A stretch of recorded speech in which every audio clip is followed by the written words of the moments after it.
नमस्कार दोस्तों, ocean network में आपका स्वागत है। मैं हूं ओमकार चौधरी। हमारे देश की राजनीति का स्तर कहां पहुंच गया है, इस घटना से पता चलता है। वो छगन भुजबल जो 2016 से लेकर के 2018 तक जेल में रहे, मनी लॉन्ड्रिंग के केस में, भ्रष्टाचार के मामले में, मार्च 2016 में ईडी ने उनको महाराष्ट्र सदन घोटाले में गिरफ्तार किया था। उससे पहले उनके 7 ठिकानों पर छापेमारी हुई थी, उनके बेटे से भी पूछताछ हुई थी, उनके भतीजे को भी गिरफ्तार किया गया था, बल्कि इनकी गिरफ्तारी से 1 महीने पहले ही गिरफ्तार करके आर्थर रोड जेल भेज दिया गया था। और बाद में छगन भुजबल जो पूर्व मंत्री थे और किसी ज़माने में बाल ठाकरे के सहयोगी थे, बाद में कांग्रेस में शामिल हुए और जब एनसीपी बनी तो शरद पवार के साथ चले गए। और उसी दौरान ये महाराष्ट्र सदन घोटाला हुआ जिसकी जांच ईडी ने की थी। उन छगन भुजबल के स्तुति करने के लिए अगर उद्धव ठाकरे उनके 75 साल पूरे होने के सिलसिले में जो समारोह आयोजित किया गया उसमें पहुंच जाते हैं, तो आप समझ सकते हैं कि भारतीय राजनीति का स्तर कहाँ चला गया है।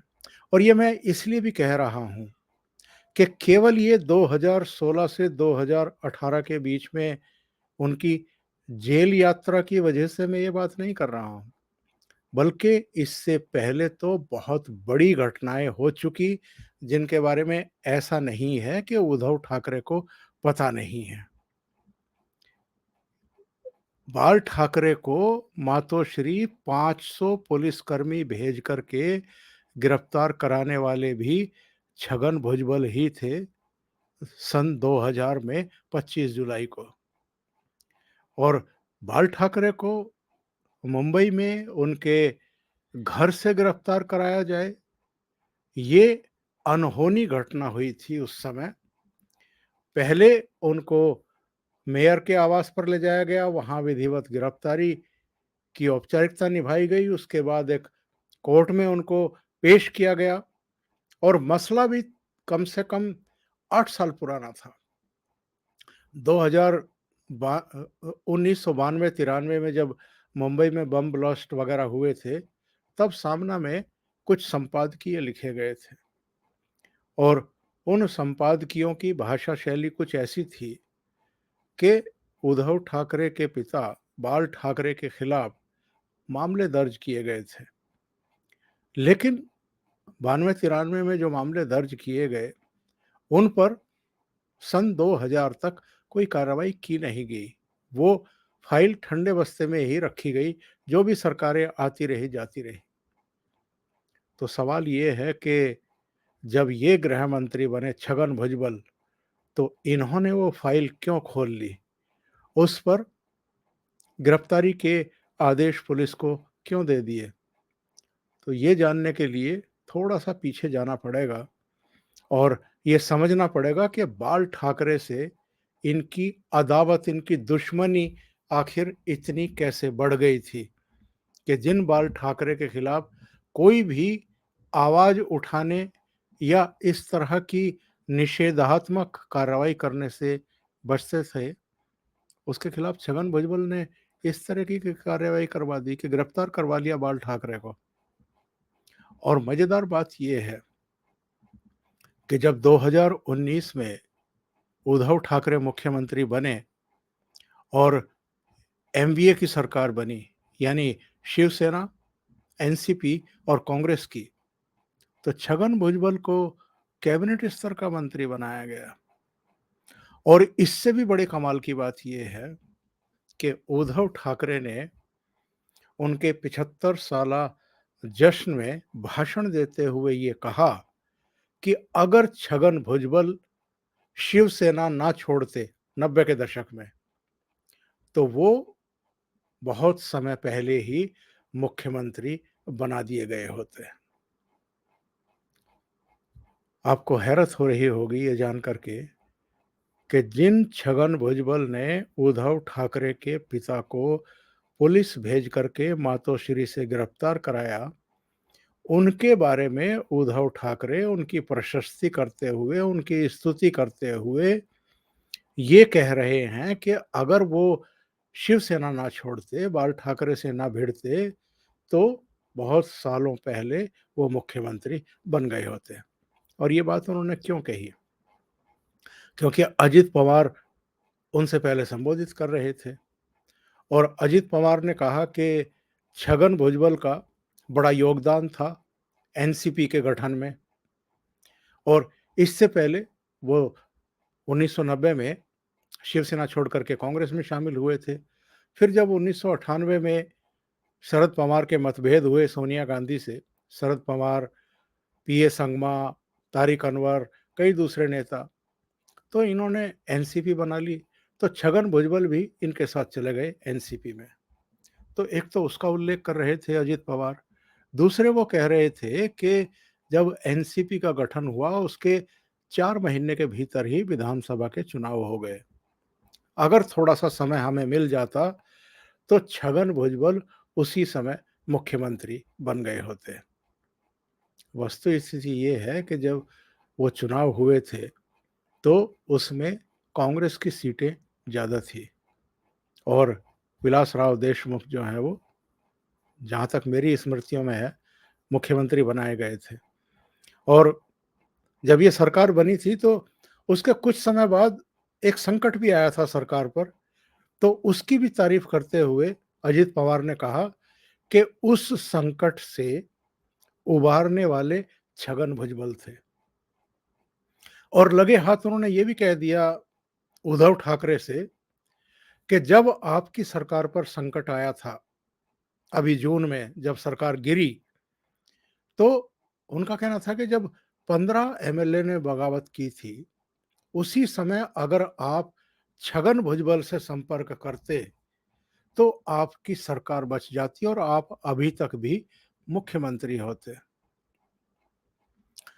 ये ऐसी बातें हैं जिनका कोई सिर पैर नहीं होता है, लेकिन ऐसे अवसर पर कौन किसके बारे में क्या कह दे, ये सब चीजें सिर से ऊपर उतरने वाली चीजें हैं।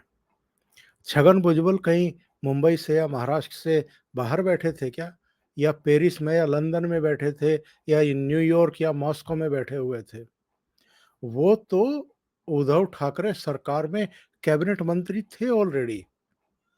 और संजय राउत को हमने देखा है ना भाग-दौड़ करते हुए शरद पवार के घर के। वो तो सरकार बचाने के लिए शरद पवार की परिक्रमा कर रहे थे ना उस समय। और शरद पवार ने डिप्टी स्पीकर के ज़रिए और जो गृह मंत्री हैं दिलीप वलसे पाटिल थे उस समय, उनके बल पर ये एश्योर भी कर दिया था कि हम उद्धव ठाकरे की सरकार पर आए संकट को टाल देंगे और हमारे पास ऐसा फ़ॉर्मूला है। तो अजित पवार कहना क्या चाहते हैं कि छगन भुजबल जो है, वो सरकारों को बचाने के मामले में इस तरह के जो राजनीतिक संकट आ जाते हैं राज्यों में मिली-जुली सरकारों पर, उसको टालने में और मैनेज करने में शरद पवार से भी बड़े सूरमा हैं। मतलब यही कहना चाहते हैं ना अजित पवार। बहरहाल इसको हम यहाँ छोड़ें, क्लोज़ करें। तो मेरे कहने का आशय ये है कि छगन भुजबल की जिस तरीके से अजित पवार ने तारीफ की, शरद पवार ने तारीफ की, उद्धव ठाकरे ने भी तारीफ की, उससे ऐसा लगा कि ना तो इन लोगों की दृष्टि में भ्रष्टाचार कोई इश्यू है, क्योंकि ये 2 साल जेल में रहे हैं मनी लॉन्ड्रिंग और भ्रष्टाचार के आरोप में। इनकी बाकायदा गिरफ्तारी हुई थी। 10 घंटे की पूछताछ के बाद ईडी ने इनको गिरफ्तार करके कोर्ट में पेश किया था और कोर्ट ने इनको जेल भेजने के आदेश दिए थे। 2 साल तक इन्होंने कई स्तर की अदालतों में जमानत याचिकाएं बार-बार दाखिल की और बार-बार वो रिजेक्ट की गई। 2 साल बाद जाकर के बॉम्बे हाई कोर्ट ने इनकी जमानत एक्सेप्ट की थी। वो जो मैं किस्सा आपको बता रहा था कि किस तरीके से बाल ठाकरे और छगन भुजबल के बीच में दुश्मनी पैदा हुई। वो पूरा किस्सा ये है कि जब बाल ठाकरे 60 के दशक में शिवसेना खड़ी कर रहे थे और जगह-जगह घूम रहे थे, लोगों को मोबिलाइज़ करने की कोशिश कर रहे थे, नुक्कड़ सभा टाइप करके लोगों को बता रहे थे, तो ये सब्जी मंडी में सब्जी विक्रेता हुआ करते थे, छगन भुजबल। ये बाल ठाकरे के भाषणों से बड़ा प्रभावित हुए, शिवसेना में शामिल हो गए, उनके साथ काम करते रहे, पहले निचले स्तर पे काम करते रहे, फिर विधानसभा का चुनाव भी लड़े। उसके बाद जब 1985 में शिवसेना की 50 या 52 सीटें आ गई, तो छगन भुजबल को लगा कि मैं तो बाला साहब ठाकरे के बहुत नज़दीकी हूँ और मुझे नेता प्रतिपक्ष वो बनाएँगे, लेकिन ऐसा हुआ नहीं। उन्होंने मनोहर जोशी को नेता प्रतिपक्ष बना दिया और इनको मुंबई का पहला शिवसेना का मेयर बना दिया। इनको लगा कि मैं मेरा कद शहर के स्तर तक सीमित रख दिया गया और मनोहर जोशी को राज्य स्तर का लीडर बना दिया गया, हाउस में नेता प्रतिपक्ष बना करके।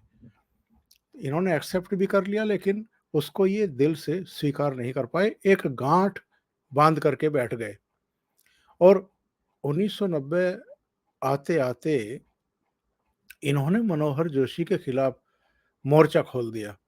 उनको नेता प्रतिपक्ष के तौर पर विफल बताना शुरू कर दिया और ये भी ऐलान कर दिया कि अब मेरी आगे अ, मेयर बनने की बिल्कुल इच्छा नहीं है, यानी अगले चुनाव के बाद, और मैं तो नेता प्रतिपक्ष बनना चाहता था, मुझे नहीं बनाया गया। दोनों को बुला कर के समझाया, क्योंकि मनोहर जोशी की तरफ से भी बयानबाजी हो रही थी, लेकिन मामला बिगड़ गया और 1990 में इन्होंने बगावत करके 18 एमएलए लेकर के पार्टी छोड़ दी और कांग्रेस में विलय कर लिया एक तरीके से। और उसके बाद तो जब 1995 में, संभवतः 1995 में जब मनोहर जोशी मुख्यमंत्री बने और शिवसेना भारतीय जनता पार्टी की सरकार बनी, तो इसके करीब 2 साल बाद, क्योंकि पुरानी खुन्नस थी, ये लगातार कांग्रेस में रहते हुए भी बयानबाजी कर रहे थे उद्धव ठाकरे के पिता बाल ठाकरे के खिलाफ। तो शिवसैनिक जो हैं वो इनके आवास के पास इकट्ठा हो गए, इनको ढूँढने लगे, इनके साथ मारपीट करना चाहते थे। ये किसी कमरे में बंद हो गए, किसी तरीके से इनकी जान बच गई। लेकिन उसके बाद जो गाँठ थी वो और ज़्यादा सुदृढ़ हो गई और इनको मौका मिला बाल ठाकरे के खिलाफ अपनी खुन्नस निकालने का 2000 में आकर के, जब ये गृह मंत्री बने। यानी सरकार बदल गई और ये गृह मंत्री बने एनसीपी कोटे से। तो उसके बाद इन्होंने पुराना केस ढूँढ करके बाल ठाकरे के खिलाफ जो था, सामना में जो संपादकीय छपे थे आपत्तिजनक भाषा में, उस पर मुंबई पुलिस को आदेश दे दिए कि उनको गिरफ्तार किया जाए और पूरे महाराष्ट्र में तनाव, मुंबई में तनाव, शिवसैनिक सड़कों पर इतना तनाव पसरा हुआ था कि अतिरिक्त पुलिस बल जो है तैनात करना पड़ा, अर्धसैनिक बल तैनात करने पड़े। और सुनते हैं कि शरद पवार भी इससे नाराज थे कि आपने ये आदेश जारी क्यों कर दिए। लेकिन एक जिद, एक पुरानी खुन्नस, जिसकी वजह से ये हालात पैदा हुए। कुछ लोगों का कहना है कि बाल ठाकरे खुद ही गिरफ्तारी के लिए तैयार हो गए थे ताकि खून खराबा ना हो। लेकिन 500 पुलिसकर्मी मातोश्री गए, बाल ठाकरे को गिरफ्तार किया, उनको मेयर आवास पर ले जाया गया, वहाँ उनकी विधिवत गिरफ्तारी की गई, फिर उनको कोर्ट में पेश किया गया। मजिस्ट्रेट ने जब पूरी फाइल देखी, पूरा केस देखा, तो उन्होंने कहा कि ये तो, इसकी तो जाँच की सीमा ही समाप्त हो चुकी है। 92-93 में जो केस दर्ज हुआ, उसकी अभी तक भी जाँच-पड़ताल नहीं की गई है। कोई आरोप पत्र भी दाखिल नहीं किया गया है, चार्जशीट जिसको कहते हैं।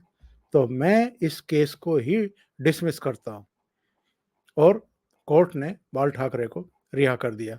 यानी गिरफ्तारी के कुछ ही घंटों के भीतर बाल ठाकरे रिहा भी हो गए, बरी भी हो गए उस केस से और उँगली से वी का निशान लगाते हुए कोर्ट से वो बाहर निकले। तो जो शिव सैनिक सड़कों पर निकले हुए थे तोड़-फोड़ और हिंसा के लिए, अगर उनकी गिरफ्तारी करके उनको जेल भेजा जाता तो मुंबई और महाराष्ट्र में जगह-जगह तोड़-फोड़ हिंसा होती ही। अब वो शिव सैनिक जश्न मनाते हुए देखे जा रहे थे। लेकिन ये सिलसिला दुश्मनी का आगे भी जारी रहा। ये खत्म हुआ जाकर के 2007-8 में और बताते हैं कि उद्धव ठाकरे को छगन भुजबल के पास भेजा था क्योंकि कुछ और भी केस मानहानि के और कुछ दूसरे मामले छगन भुजबल की तरफ से बाल ठाकरे के खिलाफ दर्ज कराए गए थे। तो वो केस वापस हुए और बाद में बाल ठाकरे ने इनको सहपरिवार मातोश्री भी बुलाया, खाना वगैरह साथ खाया, यानी मतभेद खत्म कराने की कोशिश थी। और चूंकि उस समय तक बाल ठाकरे की सेहत भी कोई बहुत अच्छी नहीं रह गई थी, इसलिए पूरा परिवार और उनके शुभचिंतक आसपास के जितने नेता थे, वो चाहते थे कि जितने भी केस दर्ज हैं वो वापस लिए जाएं और छगन भुजबल उसके लिए तैयार हो भी गए। जो इन पर अटैक करने के लिए शिव सैनिक इनके आवास में घुसे थे 1997 में, वो केस भी चल रहा था। 2017 में आकर के छगन भुजबल ने उसमें गवाही दी कोर्ट में।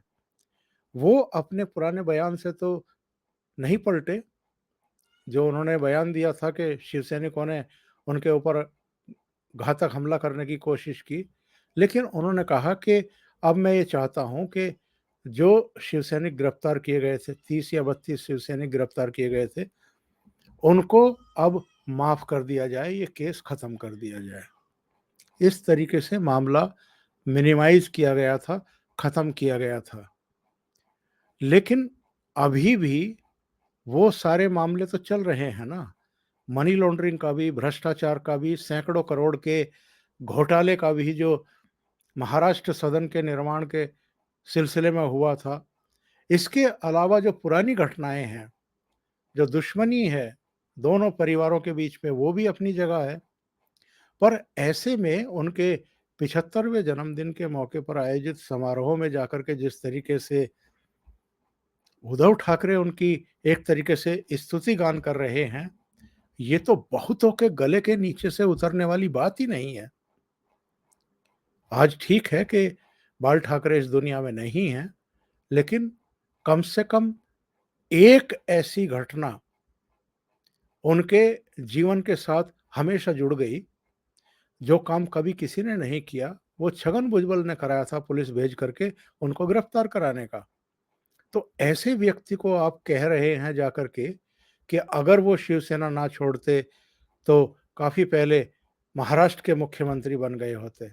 क्या वो ये कहना चाहते हैं कि 1995 में जब मनोहर जोशी को बाल ठाकरे ने मुख्यमंत्री बनाया था तो उनकी जगह छगन भुजबल बनते? तो सवाल ये है, मनोहर जोशी ने ऐसा पाप क्या पाप किया था और इन्होंने ऐसे कौन से पुण्य किए थे? बल्कि इन्होंने तो 1985 में मेयर बनाए जाने के बाद और मनोहर जोशी को नेता प्रतिपक्ष बनाए जाने के बाद एक तरीके से विद्रोह ही कर दिया था शिवसेना के खिलाफ और बाल ठाकरे के खिलाफ। और एक तरीके से पहला विद्रोह भी इन्होंने ही किया था। नारायण राणे या दूसरे लोग जो छोड़ करके गए हैं, वो तो बहुत बाद में छोड़ करके गए हैं। तो पहले विद्रोही शिवसेना के छगन भुजबल ही माने जाते हैं। तो उनकी तारीफ करना जाकर के उनकी शान में कसीदे पढ़ना, ये बहुत लोगों के गले उतरने वाली बात नहीं है। अभी के लिए इतना ही। बहुत-बहुत धन्यवाद। अगर आपको ये चैनल और इसके कंटेंट पसंद आ रहे हैं, तो लाइक करें, कमेंट करें, वीडियो को शेयर भी करें। अभी तक अगर आपने ये चैनल सब्सक्राइब नहीं किया है, तो सब्सक्राइब कर लें और साथ में लगे बेल आइकॉन को दबा दें, ताकि आगे आने वाले वीडियो और उनके नोटिफ़िकेशन आप तक पहुँचते रहें। बहुत-बहुत धन्यवाद। नमस्कार।